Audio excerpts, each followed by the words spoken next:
आज की लाइफ में गुरुजी एक सवाल बड़ा कॉमनली पूछा जाता है कि लोग जो हैं चाहे जिस भी फील्ड में हो, जिस भी पोजीशन पर हो, उनका ईगो आड़े आ जाता है।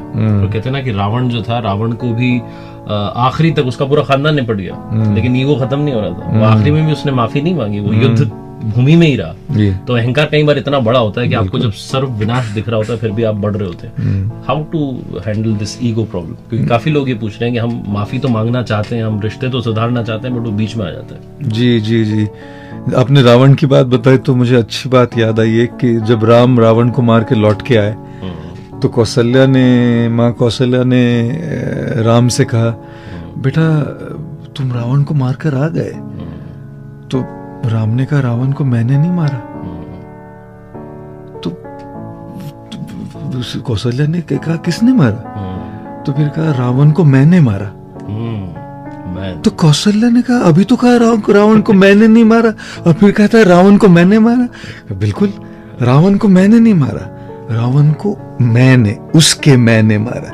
तो ये जो ईगो है, कई बार हमारे रिश्तों में, हमारे प्रोफेशनल लाइफ में ईगो जहां अटक जाता है, उसके आगे लोग बहुत सारी टेंशन आ जाती है और आगे बढ़ना मुश्किल हो जाता है। तो कैसे इस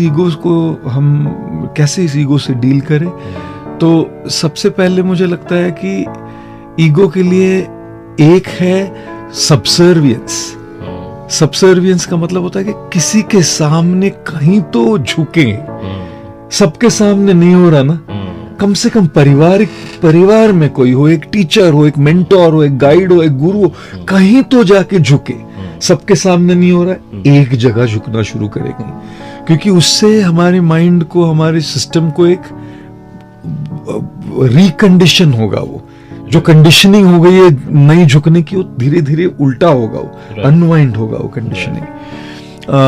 दूसरा चीज मुझे लगता है कि हमें ईगो से डील करने के लिए हमें स्पिरिचुअल पाथ भी बहुत जरूरी होता है। क्योंकि जैसे मैं कई बार कहता हूँ कि एक्सटर्नल फिटनेस तो ठीक है, उसके लिए हम एक जिम में चले जाएंगे, लेकिन इंटरनल फिटनेस के लिए कौन सी जिम है? सो इंटरनल ईगो तो इंटरनल प्रॉब्लम है। तो इसके लिए हमें एक स्पिरिचुअल पाथ की भी जरूरत होती है, चाहे वो मेडिटेशन हो, चाहे वो प्रार्थना हो, जो भी हो, एक स्पिरिचुअल कुछ तो एक प्रोसेस, एक प्रैक्टिस हो जिससे ईगो पर हम काम करने लगे। तीसरी चीज मुझे ये भी लगती है कि कई बार कैसा है ना कि जब तक हम अपने लाइफ में कुछ एक्सपीरियंस नहीं करते, बदलते नहीं।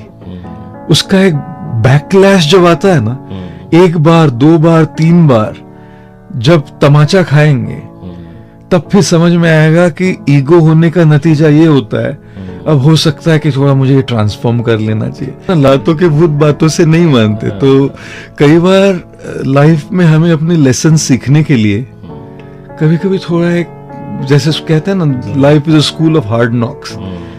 कभी कभी खुद के अनुभव से आदमी सीखता है। तो ये सारा कॉम्बिनेशन है कि हम किसी के सामने सबसर्विएंट हो जाए, एक स्पिरिचुअल पाथ हो, और फिर जिंदगी सिखा देती है। जिंदगी धीरे धीरे सिखा देती कि भाई ये बहुत महंगा पड़ेगा इगोइस्टिक रहना। लेकिन कभी कभी वहां उस अनुभव तक पहुंचने में बहुत कुछ खो देते हैं लोग।